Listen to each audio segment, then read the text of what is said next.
Já está em tela comigo o sociólogo e cientista político Antônio Lavareda, maior especialista em eleições do Brasil, para o primeiro índice CNN deste mês de junho. Antes de querer saber se o Lavareda está confiante com a seleção de Carlo Ancelotti, eu vou fazer essa pergunta no final.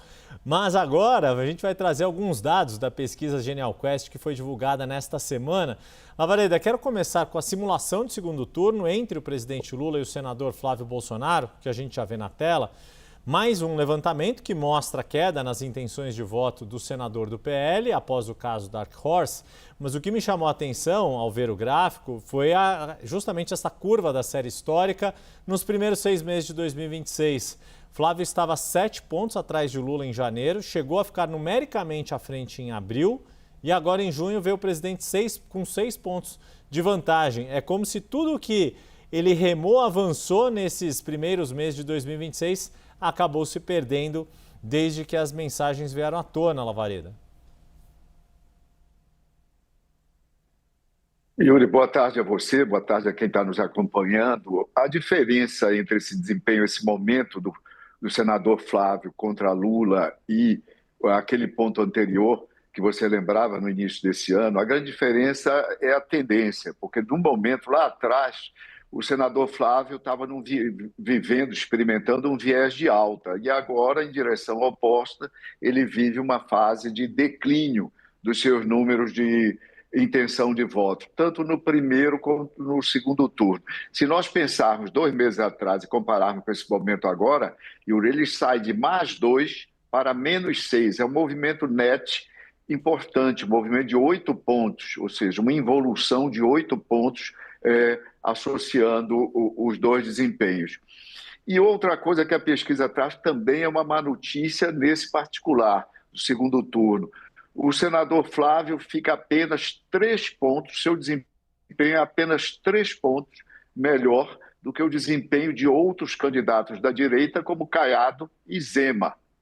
Terceira notícia negativa, já tivemos 7 pesquisas, Yuri, até agora 7 pesquisas repetindo, nas quais Lula fica à frente de Flávio Bolsonaro no segundo turno, desde aquele momento privilegiado, o momento em que o candidato Flávio conseguiu ultrapassar o atual presidente.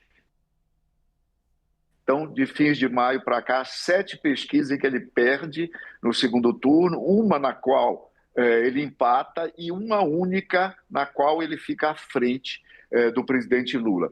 Então, qual é o problema, Yuri? É que se essas pesquisas reiteradamente vierem a continuar apontando um declínio de Flávio no segundo turno contra o presidente Lula, ou seja, vai passar a ideia, vai consolidar uma ideia de que ele é uma espécie de, para usar a linguagem de Jockey Club, uma espécie de cavalo perdedor no segundo páreo, na segunda volta. E isso pode criar enormes dificuldades para a manutenção da candidatura do senador até o mês de julho, quando vão se dar as convenções partidárias para oficializarem candidaturas. Eu diria que esse é um momento crítico para o senador, que sofreu uma forte crise de reputação e que terá ainda dificuldades adicionais se novas denúncias, novos fatos vierem a ser divulgados, publicados, Yuri. Algumas perguntas do contexto desses últimos dias que foram feitas pela Quest vão nos ajudar a entender e aprofundar esse cenário, além do efeito que o Lavareda já trouxe aqui das mensagens reveladas entre Flávio e o ex-banqueiro Daniel Vorcaro. Nossa segunda tela de hoje traz a opinião do eleitorado sobre quem representa melhor atualmente o discurso do patriotismo e da defesa dos interesses nacionais. Além do resultado em si, que tem uma surpresa, num primeiro momento, Lavareda, ver Lula 10 pontos à frente de Flávio, na sua avaliação é um indicativo de que as medidas tomadas por Donald Trump nos Estados Unidos vão ter peso de fato nas eleições de outubro aqui no Brasil? Em outras disputas já houve uma situação tão explícita assim de questões internacionais ou de política externa se tornarem um tema tão relevante no debate presidencial, Lavareda? Olha, Yuri, você coloca duas questões, na verdade. Primeira questão, o fator Trump. Nós já comentamos, nós dois comentamos em quadros anteriores, que o fator Trump ele veio para ficar.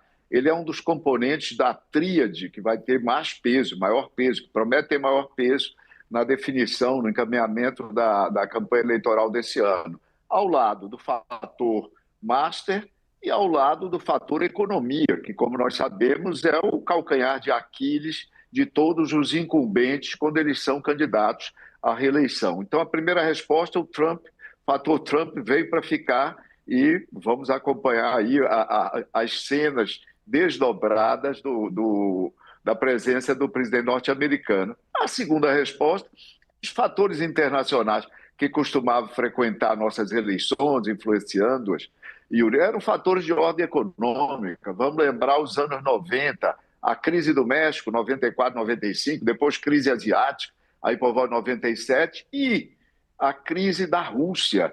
A crise da Rússia foi uma presença, né? Teve uma presença importante na reeleição de Fernando Henrique Cardoso.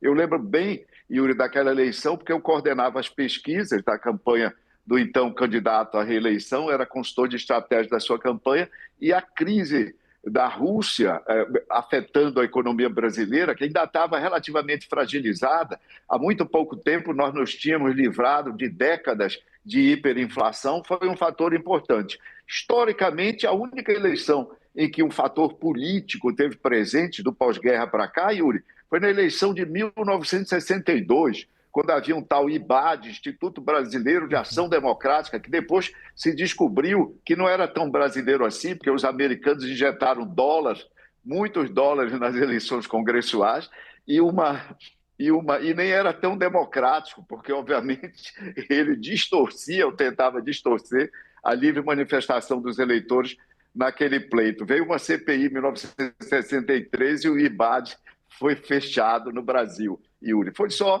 quando os americanos tiveram uma presença mais importante influenciando as nossas eleições, embora a distância acompanhasse atentamente e, por baixo do plano, também tivesse alguma influência. É isso, né? Uma ação explícita da Casa Branca. E uma dessas medidas tomadas pela Casa Branca que mais parecem dividir o eleitorado brasileiro atualmente é a classificação das facções criminosas PCC e CV como organizações terroristas. A Quest também perguntou da seguinte forma: qual governo deveria adotar esta atitude, o brasileiro ou o americano? E é o que você vê aqui na tela, 60% achando que era o governo brasileiro, uma divisão aí que 60 a 30, né, arredondando o 28, mas no caso do governo americano, a gente vê um empate rigorosamente igual, 45% a favor, 45% contra. Lavareda, a questão que me traz aqui esse gráfico é justamente se, como no caso do tarifaço, o discurso da soberania ajuda Lula e parece colocar Flávio em xeque. Só que aqui, na questão das facções criminosas, os dados da Quest sugerem que o presidente pisa em ovos. Essa ainda é uma onda que a oposição pode surfar pelos próximos meses? É verdade, Yuri. E você vê, a boa parte da população é favorável a essa classificação, mas rejeita interferência. É aí a questão da soberania a qual você aludia. E essa questão vai estar presente na campanha eleitoral e provavelmente vai trazer à tona, são terroristas de fato, cidades brasileiras para combatê-las. E isso é uma questão que mexe com sensibilidades, inclusive dos próprios oficiais das três forças armadas brasileiras, e tem bastante delicadeza. Lembrando que em países como México, Colômbia, Equador, as forças armadas são empregadas, sim, para combater as facções criminosas. E acho que esse é um debate, e talvez seja um bom debate, Yuri, para além das GLOs, daquelas operações de garantia da lei da ordem, quando as forças armadas são utilizadas episodicamente para combater facções, para combater crime organizado, para combater narcotráfico, etc., talvez venha a calhar, dependendo da discussão e do encaminhamento, uma utilização possivelmente mais sistemática dos 360 mil homens que compõem as nossas três Forças Armadas, que vão reforçar, então, poderiam reforçar eventualmente, Yuri, nossas polícias civil e militar, nossa Polícia Federal e até as guardas municipais, que também estão envolvidas na questão da promoção da ordem, do combate à violência no Brasil, Yuri. Dito tudo isso, Lavareda, ainda temos tempo, como sempre fazemos aqui no nosso quadro, de trazer o índice CNN, que é um dado extraído do agregador desenvolvido pelo IPESP Analítica com as pesquisas de aprovação e desaprovação do atual governo. E como a gente tem frisado ao longo do ano, Lula registra saldo negativo desde outubro do ano passado, mas a partir de março, aos poucos, tem conquistado mais eleitores que aprovam a gestão. E com isso, agora o déficit é de apenas 1 ponto, ante 6 pontos registrados em março. Lavareda, queria que você avaliasse então a boca das curvas se fechando há 6 meses, quer dizer, com passados quase 6 meses deste ano eleitoral. Veja só, Yuri, como o espectador nosso está acompanhando pelo gráfico que você projetou, nós temos ainda um saldo negativo, ok. Qual é a boa notícia para o governo e para o presidente Lula? É que a tendência é de redução desse saldo negativo e, eventualmente, cruzamento aí dessas duas curvas, ou tal fechamento da boca do jacaré, a expressão que você utilizou há pouco. Então, nós saímos de um saldo, 2 meses atrás, de -5, -3, -1. Na média desse primeiro semestre do ano, ainda estamos numa média negativa de -4. Mas não se vive a média, se experimenta em momentos assim, sobretudo em campanha eleitoral, os movimentos de mensagens, e logo mais movimentos quinzenais, e logo mais, como nós vamos acompanhar aqui no CNN, movimentos semanais. Yuri, 47% de aprovação. Como nós já comentamos também, é um número bastante próximo dos 50, está mais próximo dos 50, e que são o patamar digamos assim, de tranquilização do incumbente. O incumbente fica bem mais tranquilo, com 50% de aprovação, porque se eleva bastante. Ele passa a ser franco favorito na batalha eleitoral. Até 45 ele é competitivo, abaixo de 45 não competitivo. Então, 47, o presidente Lula pode estar ali comemorando, mas mais do que comemorando, deve estar trabalhando para melhorar ainda esses índices de Yuri. Porque, do outro lado, há 48% de desaprovação. O que significa essa desaprovação?